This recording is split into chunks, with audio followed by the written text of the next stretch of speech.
Hello, my fellow car modelers. How you doing today? And I'll start with the coffee here.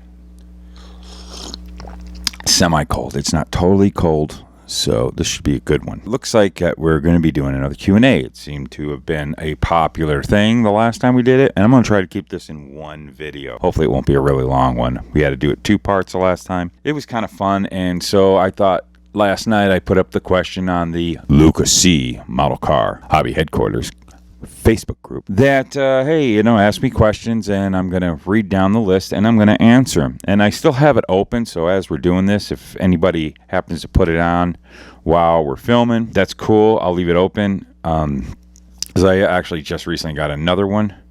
But we got a bunch of questions here, and we're going to go through them all, every single one. And when I am done, I'm going to shut off comments. We got more light. Thank you. I had a equipment failure. My lighting grips, they're not that good. Hopefully it doesn't flush out the thing, but I'll take a sip of cold coffee. With my official mug you can buy at my Teespring store. Ooh, shameless plug. Yep. So let's get this party started. All right, so Robert Yutson, you're the first one. Right when I put it down, bam-o, you put that question right there and laid it out, and other people wanted to answer, it already looked like, but we're not going to go over what was put down in the comments. You can go look on the group yourself. I'm just going to read the questions. Here we go. Robert Judson, why can't opening doors ever look good? They always seem to ruin the panel line gaps. Well, I'll agree with you. I'm not a big fan of opening doors. I've opened trunks. I'd like to do it again later on. I did a video about it. Yeah, for the most part, lots of times, it sometimes doesn't look really good. But also in my video about opening up, I discovered a few years back at Andy's Hobby Headquarters this Tamiya scribing tool, which is incredibly awesome. I've tried every way manageable of opening up panel lines, and this is the tool that does it the best. And there really is a trick, and you can go watch the video how I did it in my 2-part series of opening up a deck lid. I did the taking X-Acto knife number 11 blade backwards and running that. I drill a little hole, take a string, all the deals. But the trick is after you do it, you got to do proper cleanup and got to fix your edges and make sure things line up, and that's how you'll get a good gap. I've seen it done. It can be done. When you take on something like that and they kind of just go halfway with it, they don't. Well, you know how it is. If you're going to do something like that, and that's why I don't, because I'm lazy, very lazy model builder. Done several ways of opening up doors, and they were all failures. Every model I ever started that I tried to open up the door never got finished because I just couldn't get it right. And then there's the hinges. The hinges are always a nightmare. You want to get those hinges, so many in scale forms, like on toys and die cast. This is a big pet peeve of mine with opening doors. Like on this die cast, this is not anything built, but when you open up the door, look at how that door swings out. Look at this gap right here, because the way they have to make this hinge that can handle the operation, it's nowhere near the way a real car is. A real car, this edge right here would go into the fender and it would open up, and you got to get real intricate with your hinging to make it open like a real car door. If you're going to have it open like that, I can understand in production line die casts like this, but if you're building a model, why bother unless you're going to go all the way and do it right? Just my opinion. Don't blow me up. Because, of course, this is a vlog, and I'm blowing my face off, so I'm probably going to tick some people off. I don't care. That's what makes it fun. Let's move on to the next one. I'm done with you, Robert. If I slaughter names, please forgive me. I'm not that good, and I'm a terrible stand up in front of the class and read type of person. But here we go. So, Raul Jose Pereira. I hope I got you right there. Hi, Luka.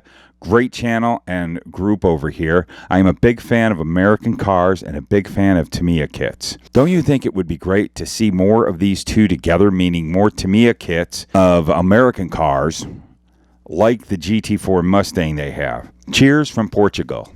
Thank you, sir. Thanks for jumping on board with us from way over there on that side of the pond. Well, this is my take on that. I 100% agree with you. I sure wish Tamiya would do some more American cars. I think what they would do if they did some American interests, I guess, because, you know, let's face it, old American cars from the olden days, back when I was a little tiny fella, they're still an incredibly popular thing with car culture all over the world. And I think they would sell, especially at their level of producing kits. That is absolutely amazing. I can't keep on going more and more about Tamiya kits. And I really, really love this kit a lot. It's a really great kit. That they could do it. It would be awesome. And I agree with you. I think they should do it. That's my answer. Moving along. Jim Mellons. Ever have a build just bore you after you started it enough to give up and put it in the parts bin? I think I've gone over this before. That's my life story as a model car builder. For every 300 kits I start, I get bored with them, put them away, and then finally one grabs me and I'll finish it. That's why I have so many of these boxes are filled with started models. And parts bin, well, under my workbench down here, I have parts bins. I will go in there and I will pull out projects that I started to raid parts sometimes, or I'll take, you know, yes. I guess the answer is yes all the time. It's pretty much 99% of my model car building is getting bored because I keep getting ideas. It just keeps coming, and it makes me not want to. That's why I can't finish this Porsche. It's sitting over here. I even put it back into the box. My Porsche kit here. I don't want to tip it too much because it's in there.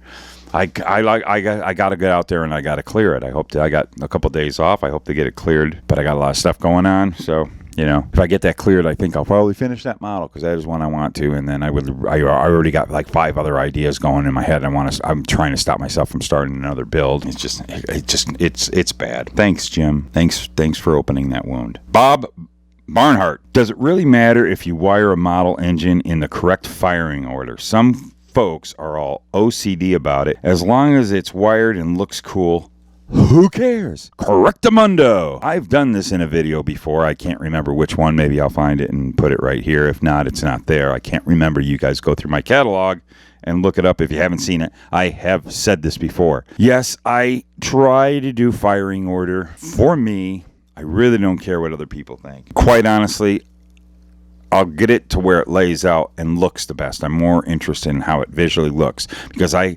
challenge anyone, unless you sit there and go 1, 3, 5, 6, 5, 7. I guarantee you, the best of the best, you're going to look at a model, and first of all, you're going to have all this stuff to look at. If it's a really beautiful model and they don't have the firing order correct, who friggin' cares? Doesn't start up, it's not going to misfire. I agree with you, Guy. Just make it look nice. I really challenge anybody who will look at a detailed model without sitting there and really going, 6, 3, 5, 7. Yeah, no. I challenge you. You're not going to notice until you sit there and really count it out and figure it out and follow the wires. And why bother, man? There's other things to look at and just enjoy the beautiful work of that model builder. Thanks for that one, Bob. That was a good one. Rene or Ren. Rene Gingras. Today's model paints and what is put in them chemically that ruins our paint job. Rust-Oleum is not model paints, and why might enamels go extinct? Well, enamels, I guess they're reformulating. I don't know if they're going to go extinct. I mean, there's better stuff. There's more formulas. I mean, just like any industry, new inventions in chemistry, so they come up with better product that does the job easier and cheaper and whatnot. And I don't think enamels go extinct. I don't think so. There's still a ton of them out there. But one thing you got to realize, just because it says enamel doesn't mean it's all exactly the same chemistry. They formulate paints to work on certain materials and products. That's why really like Rust-Oleum is not a great paint to use on your models. Even though you think plastic, not all plastics are the same. And quite honestly, it's really not plastic that our model kits are made of. It's a styrene different from different plastics that Rust-Oleum was designed to go on. We've gone over that before, and I've suggested a video from another YouTuber about that. On my last Q&A, I think it was. As far as like ruining your paint jobs, you got to take some accountability on there. First of all, picking the wrong product. For being cheap, you go get a cheap paint. You can't be mad when it doesn't work out. That's how it is. That's your fault. If you want to have nice paint jobs, invest your money into the proper paint. And quite honestly, the best route to go is really, for someone who wants a nice paint job, wants it to work out, you're more than likely not going to have any problems, is you might as well get the paint that was designed to be put on models. And that would be the Tamiya paint. You get a beautiful finish with that, just fine enough. And then as you gain experience, if you want to venture off in other stuff, but when you start to venture off into other stuff, you don't go to Walmart and I know I'm going to get blasted, I get the 99-cent cans of paint from Walmart and my models are beautiful. Great for you, but it really doesn't work out for the majority of people. Just get good paint. If you want to venture off away from model paints, whether you're using whatever's available, I say Tamiya because I personally like Tamiya, and it just turns out the best for me, is you upgrade and you spend the money and you go into automotive paints or specialty paints that are more expensive, but you're going to have the more expensive. You get what you pay for. Your finish is going to turn out, and you're going to have a better chance of a good finish and not have these accidents or mistakes or debacles of paint jobs. Also, no matter what paint you use, if your prep isn't good and your cleanup in between your surfaces, your prepped surface, and on and on and on, if it's sloppy, your paint job's going to wreck on you and be sloppy. If you do it sloppy, it's going to be sloppy. If you do it nice and neat and don't skip a step in doing a proper paint job, from the minute you grab that body to all the way to the finished product, you're going to have success. Adam Fritz.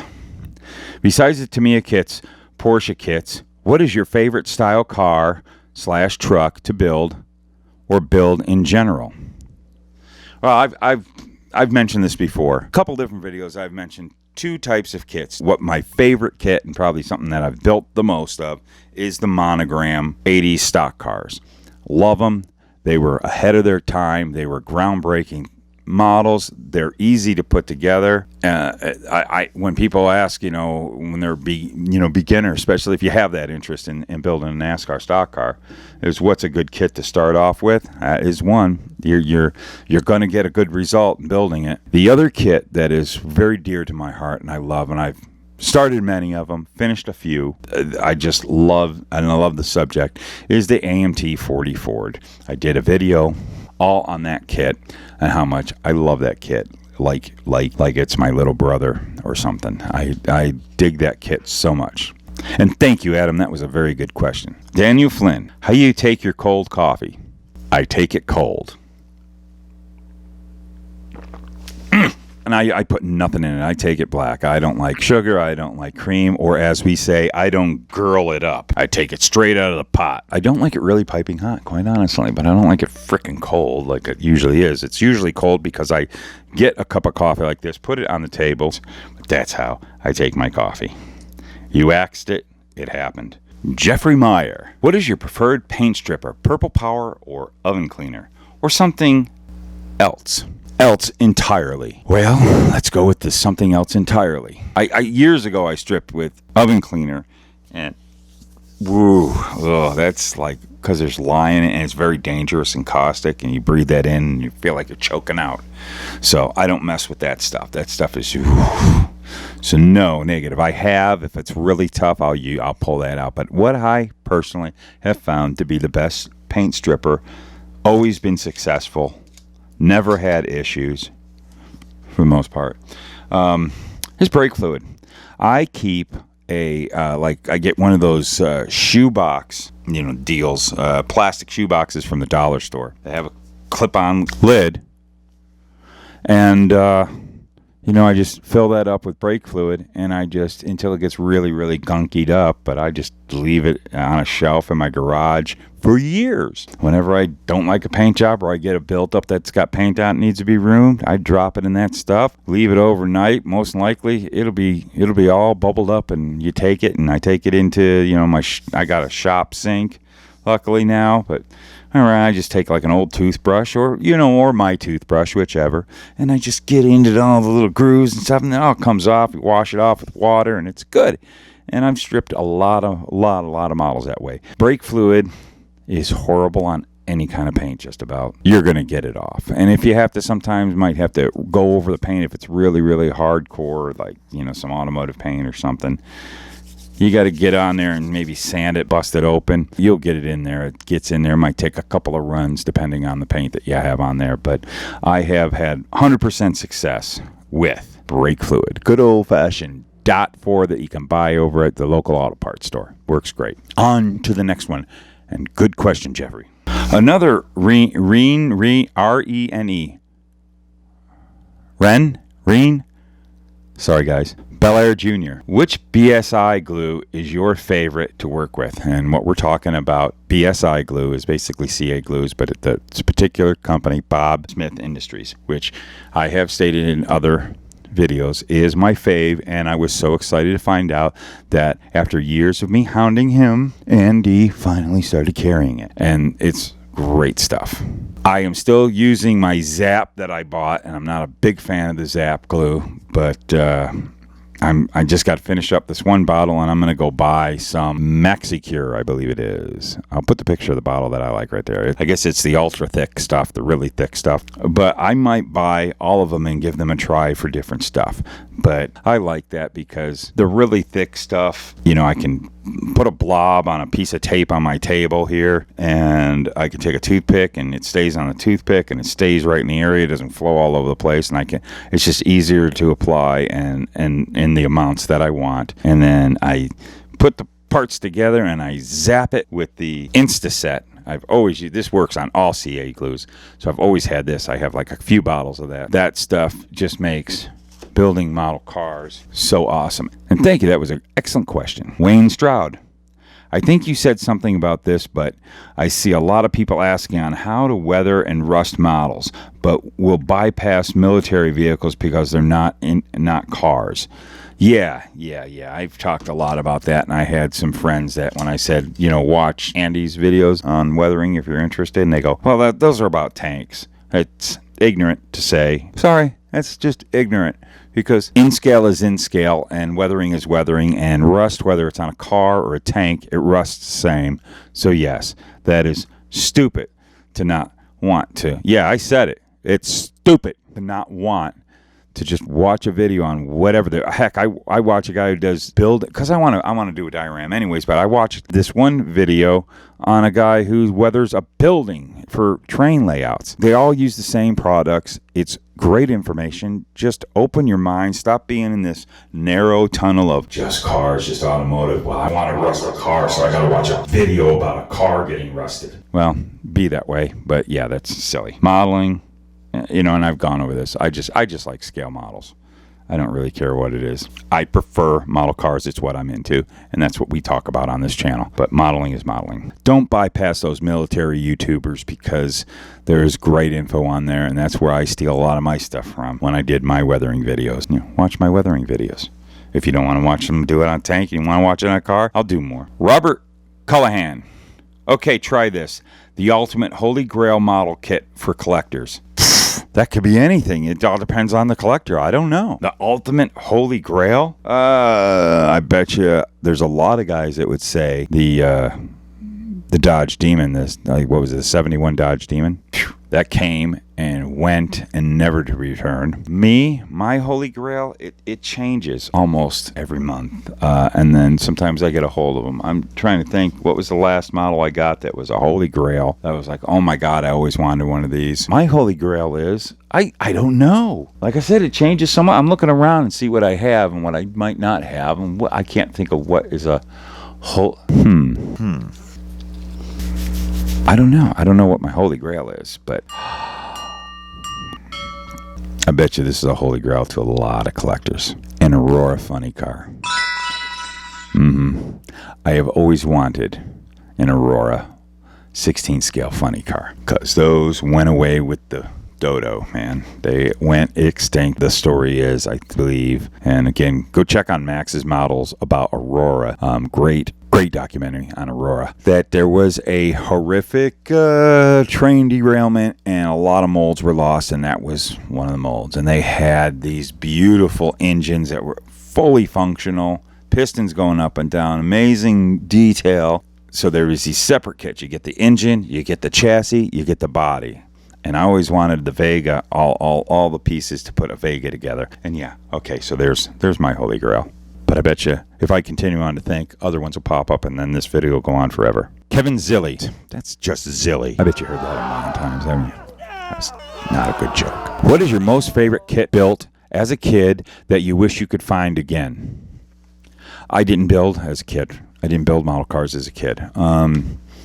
I built 2 model cars when I was a kid because they were gifts given to me, and I have them. So it was the Revell 56 Chevy, which I picked up. My dad took me into this hobby shop, and then I got a 76, I think it was, Monza in a gift exchange in 5th grade at Christmas time when we just exchanged gift. That's what I got, and I built it. I really enjoyed it. But when I was a kid, I was building Star Wars and Battlestar Galactica models. I was into spaceships when I was a kid, if I did any model building. If I built a model once in a great while. But I really, I don't know. You know, that's a good question, though. I bet you a lot of people have that. Obviously, he does, right, Kevin? You've got a kit that you would love to find because you built it as a kid, and I can understand that because, yeah, the 56 Chevy, though, when I grabbed a hold of it, even though it was kind of like started, I didn't care. I wanted it for the box to put up on the shelf up there. And I look at it right now. Where is it? Where is it? Oh, there it is. It's right there. The Revell 56 Chevy. Andy Nichols. Kit chrome. One of my favorite subjects. Sometimes it's okay, but the way it's injected is always in an area that shows. Why not just send all parts white without chrome? Plus, most chrome parts look toyish. Why not all parts white, tan, or gray? I hate colored trees. You're kind of getting into a lot of things here. Just my opinion, but then again, everyone has their own opinions, and that's very true because opinions are like, and everybody's got one, and they all stink. I'll try to dissect that question real quick. I did a video on that stuff, so you can just watch my video, a couple videos. Watch my videos on that. But yeah, I did a video on how to make them not so toyish. I don't have an issue with chrome. I think fine. I'd rather you chrome. Yeah, the issue I have with chrome. You don't have it so much these days, but I always hated it when, they on the chrome tree, you'd have parting lines on chrome pieces, and to get rid of the parting lines, you'd have to destroy the chrome. So it was a damned if you do, damned if you don't, or you just leave it there because you don't want to destroy the chrome. That always sucked. So there used to be years ago chroming services that would allow you to strip your chrome, fix all the goobers on it from the factory, send it to them, and they'd re-chrome it. And that was always a good option too. I have gone as far as before the good chrome paints that are out today, which you can really get away with chrome and stuff with if you spend the money on some really good chrome paint. Molotow is great stuff in my opinion. I know some people say no. I say yes, and I did a whole video on that, and bare metal foil. I have chromed entire bumpers with bare metal foil. It looks great at first, but over time bare metal foil tends to degrade and decompose, which is a sucky thing. That's why I think I'm away from bare metal foil like kind of forever. Tim Swinson, just wondering how to make dual magnetos for NHRA funny cars. I don't build funny cars. I'm sorry, dude. Aaron builds funny cars. Building? I wouldn't call that building. Aaron would be the guy to talk to. Get on to the Model Car Hobby headquarters. So why don't you, Aaron, get on there and answer him? I don't know. I don't know enough about those. I don't build funny cars. Aaron can help you on that one. Aaron, help him out, damn it. Be a nice guy for a change. And then you can shut up. Raymond Crane. How does Luka Cee go about doing a vinyl top on a model? I did a video on that. Watch this video. I talk about how I go about doing it. One of these days when I'm about to do a vinyl top on a model, I'll do a video on how to do a vinyl top on a model the way I do. But there's another way to do it. And if you want to see that right now, our old friend Raul, the muscle car modeler, just did a really great video on how to paint them on. So that is a cool way of doing it. Check that out. I am going to try that one of these days too. But I use masking tape. And we got another one from Raymond Crane. He asks, what's going on with the Fox body? Any new parts? Well, yeah, I haven't done a video on that car in a while, probably like almost about a year. I've not really done much to it, but I have been buying up a whole bunch of parts and got a lot of plans for it. So I'll probably do some videos on it because I got some serious surgery to do to it, and we'll probably get back on it. Not much of anything, not really fun things yet. I've been just gathering up a lot of things. I'm going to be changing the whole alternator system because those cars didn't really have a good powerful alternator and all that, and then they bumped them up in the later models, and you can update it, but there's a whole kit involved. I'll do a video on that maybe, or who knows. But yeah, I'm still tinkering away at it, still have it right now. This winter I kind of just would take it out and drive it and enjoy it a bit. So before I do a major tear down that I'm planning on doing, that could take a while. So thanks for asking. Matt Huckins, bare metal foil alternatives. I just kind of covered that. Again, that video right there. Liquid chrome. I love this stuff. I think it's great. I want to get a bottle of it so that I can pour it in my airbrush and airbrush it on. This stuff is awesome. Oh, my buddy Raisin Garrett. When attending a model show, how many builds do you bring to display? This is a multiple question. Some say bring a lot to help the sponsoring club achieve a high car count. Others say it's not good to flood the tables with too many builds. What's my take on it? Let me try to answer this. Me, personally, I bring anywhere from 1 to 5 models. I have brought more, I have brought less. I've brought even less than 1, just me as the model. I don't like to bring, it's just a pain in the to bring a ton of models. It's all about carrying them, depending on how, especially if I'm going to fly. I've never really flown to a model show, but I probably will be starting here very soon. That's an issue, but even traveling in a car, you got to only have so much room, and you got to keep room for all the freaking crap you buy at the swap meet. So I don't tend to carry a lot of builds with me. I also tend to retire models. I mean, if I have built, let's say, a model that I've taken to shows, I usually don't bring a model once it's been to a certain show. I always hated that. It always was annoying to me that I've seen builders that bring I've seen the same model be brought to a show literally for friggin' decades. There was a local guy here that had this monstrosity of a model that he would bring. I think if there's shows today, he would still bring that model. He built it in the late 80s. It's so boring. So boring. Dude, bring something new. Everybody's seen it. Nobody cares. They might say to your face they care, but they don't care. And I'm saying to your face, don't care. Yeah, as far as like bring a ton, I can see if it's the first show. Yeah, I've produced a lot of shows, and yes and no. I really like shows to grow on their own merit, not pack the table for the sake of packing the table. Again, then you start having the quality of builds drop.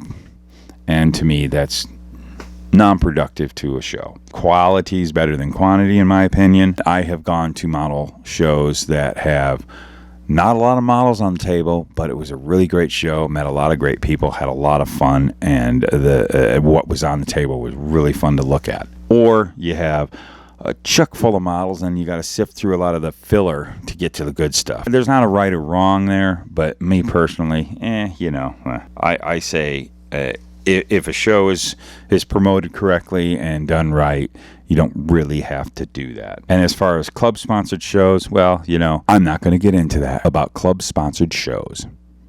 Just not gonna. If you want me to, you got to beg me, but it ain't going to be pretty. Glenn Wood. Really? Well, dude, I'm sure you got a cool name there. Late, great Wood brother Glenn Wood, the innovator in NASCAR. Yeah, dude, you got a famous name. Any recommendations on the type of glue to use on photo-etched parts? Yes, clear. Yeah, just use clear. Take a little bit of clear, any kind of clear, really. Preferably, if you're putting the photo-etched parts onto a cleared body, use the clear that you used on the body. But really, any clear, take some Tamiya clear. It could be flat, it doesn't. You can take some of this Tamiya clear right here and, decant it. And just take your brush a little bit and just put it on the back of the photo etch and nicely lay it down there. Don't have too much on there so it doesn't go out the sides. Just put a little dab behind there and drop it on, and it'll be good. Yeah, clear. Regular, old, clear. The clear that's clear, that you can see through because it's clear. Thanks. That's a good question. Doc Allen. You guys got some really cool names, man. What's up, Doc? Yeah. Corn all the way. Without having to buy pre-made distributor and wires, can you share some secrets in clean DIY? I did that right here. Go check that video out. It's perfect. That's how I do it, and it works out really cool. Jim White, I see your stash has a few sprint car kits. Oh yeah, got them. Great parts. Have you built any? I used to go out to Manzi. I'm assuming you're saying Manzanita Speedway that was here in Phoenix. Great track that they decided to park construction equipment on instead of race. Now it's gone, and whatever. That's sad. Racing history gone. But look up Manzanita Speedway. It was the place for sprint cars in Phoenix and in the Southwest, and everybody. I mean, the Unzers used to come race there. Everybody used to race there. So I used to go out to Manzi every year. And did you ever go there to watch the sprinters race?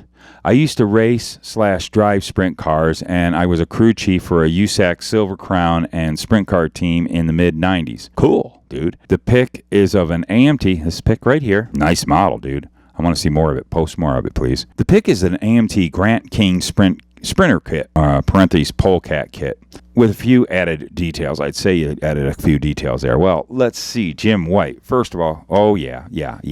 Manzanita was home track. Right before you were doing your thing, I was heavily going to Manzanita in the early 90s. I was on a late model team. Raced there quite a bit. I love that track. Boy, I had some really fun Saturday nights there. I never messed with sprint cars. I never messed with midgets. My experience with stock cars being the late models there at Manzanita and Canyon Raceway here in Phoenix. And then I moved to Virginia for a while. And this happens to actually be a crew hat. My buddy Scotty.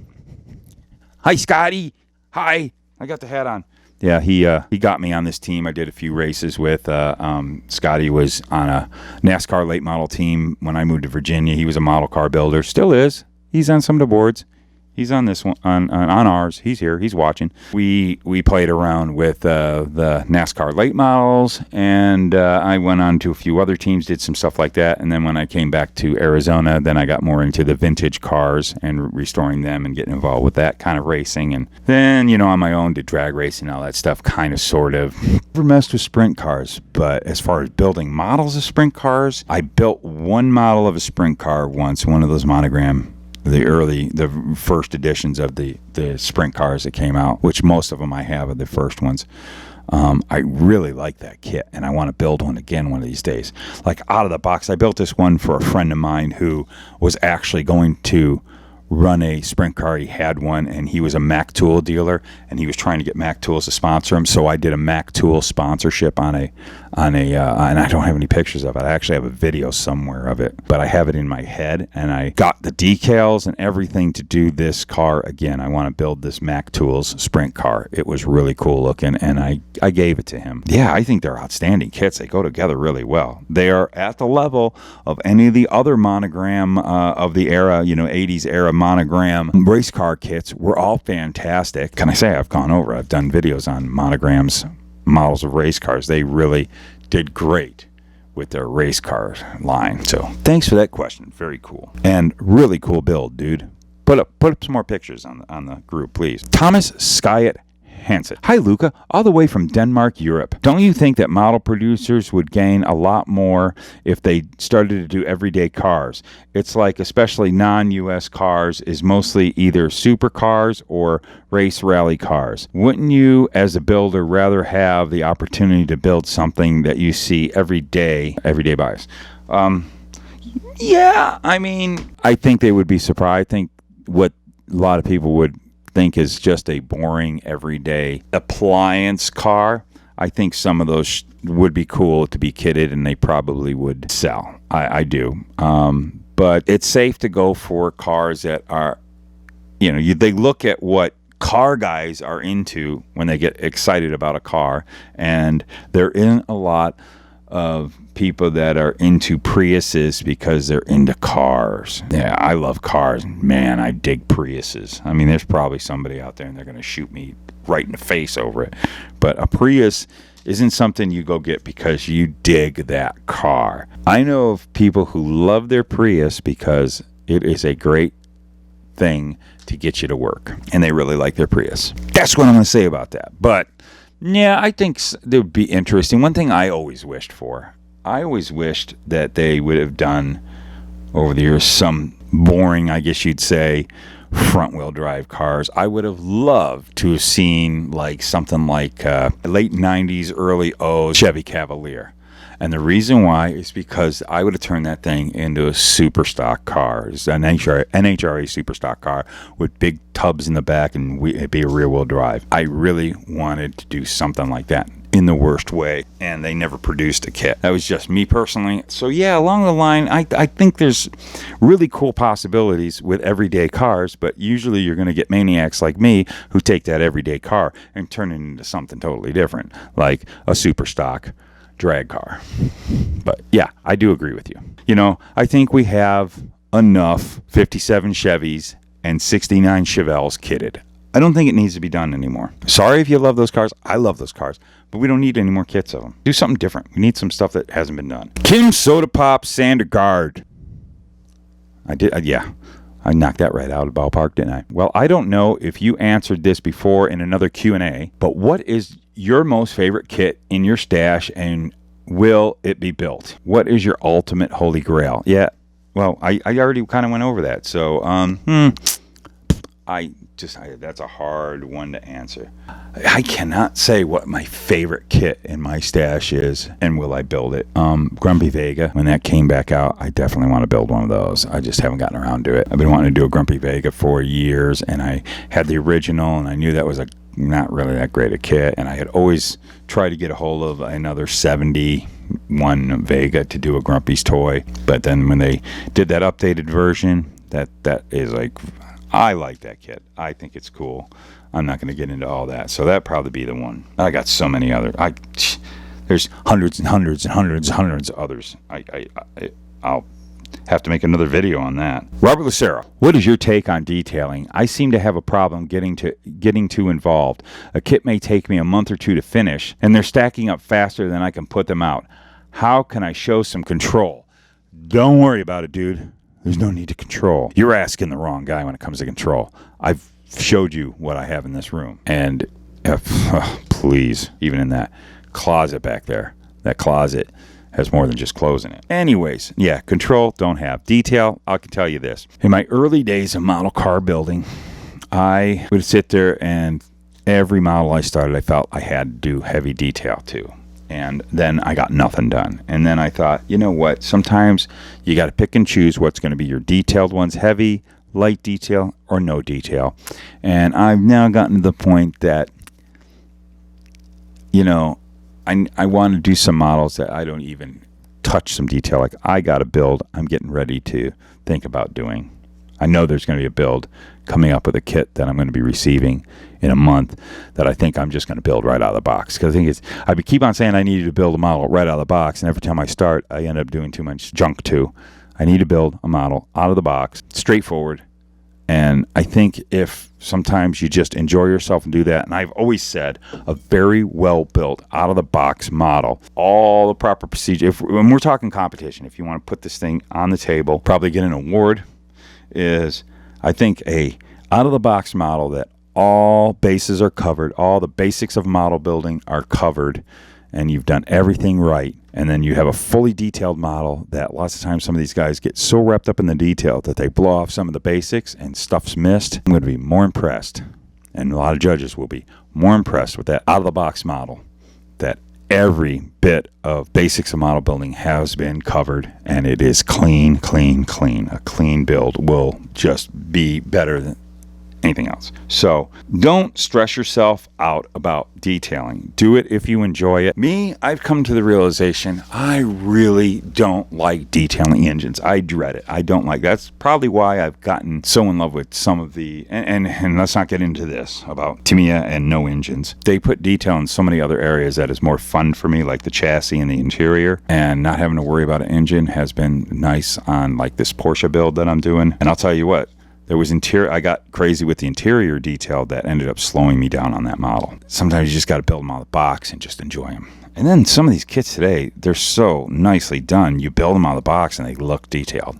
Just, if you want to complete what you got, just build them out of the box, or do like kit bashing, however you want to do it, and just enjoy it. And don't stress yourself out. If you want to get them all out as you get them, you know, that's a tough chore, because they keep on putting out really cool kits, or you get the opportunity to get something that you want to build, and holy cow, and then all of a sudden you got a lot of kits and you're never going to live long enough to build them. But what the hell, you got them. Thank you for that one, Robert. That was a good one. Scott Merritt, how can I find a rear Morrison Lee Shepherd 80s Camaro kit from Monogram? I get antsy for one every time I see yours in your YouTube channel intro. Laugh out loud. Yeah. Well, that one you see, if you looked inside the box, believe me, it's just sitting there for looks, dude. I think there's a really ratty built up in there. I can't remember. You know, who knows?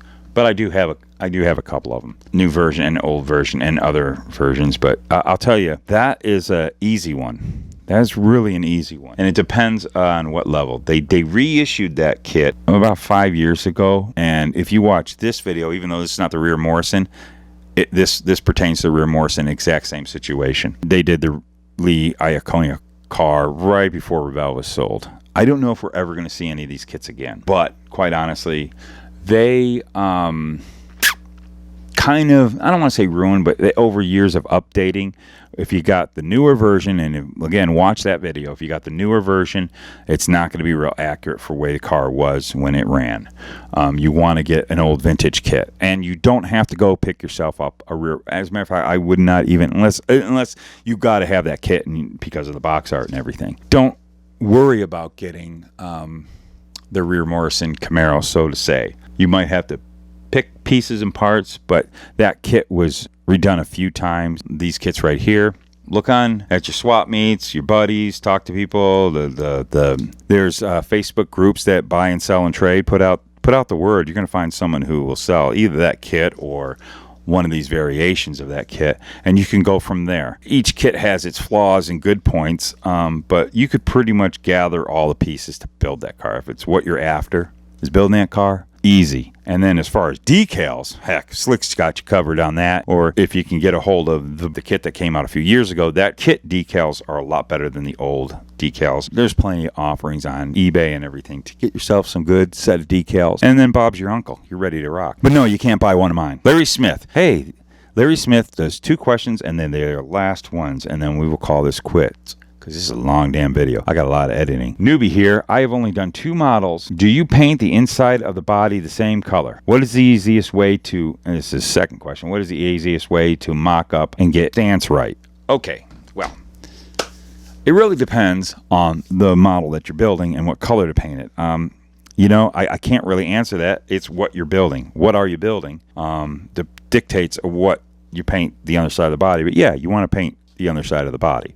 You know, places that get seen. If it's just a regular day everyday street car, you know, black is sufficient as far as like behind the wheel wells and stuff like that. Underneath whatever is seen when you flip the car over, you mock it up and see what you can see. I would always paint the underside black. If I did like a stock car, race car, whatever the interior color was. Or, you know, it always depends on the car. As far as mocking up, well, that's easy. Just watch this video here. I've done a couple videos actually on mocking up. You just mock them up, and you just watch those videos. It'll show you exactly how to mock up to get your stance, and then you adjust from there as you build. Yeah, good questions. Very good questions. And welcome to the hobby, Larry. Ready for a new addiction that's going to just absolutely suck your life right down to the... Nah, it's a fun hobby. Welcome to the hobby. We're glad to have you, guy. But you got to get yourself a mug, so that'll help you build a lot better. You have one of these on your workbench. Man, it got real cold. It's going to help you build. I guarantee it. It's got special powers. Go over to my Teespring store, and you can pick that up, or even a shirt. Like a Shut Up Aaron shirt. Shut up, Aaron. But anyways, guys, thanks a ton. I'm going to right now say to all of you, thank you. When you're reading this, I'm actually, this is all real time doing this. Thank you all done with the video. And turning off the commenting. You can't ask any questions. But I got everybody. So that's cool. Man, thank you guys. That was fun. I enjoy doing that. we'll do it again. I'll probably wait a little while longer before I do it again, but that was fun. I was thinking this would be quick, but I just go blah blah blah blah blah blah blah blah blah blah blah blah so much that I got like an hour and a half or 2 hours worth of video to go through and cut this down into making it a real condensed image. Thank you a bunch for watching. We will see you in the next video. So go build some model cars. Why, you ask? 'Cause they're fun. We'll see you later. Thanks. Good day, sir.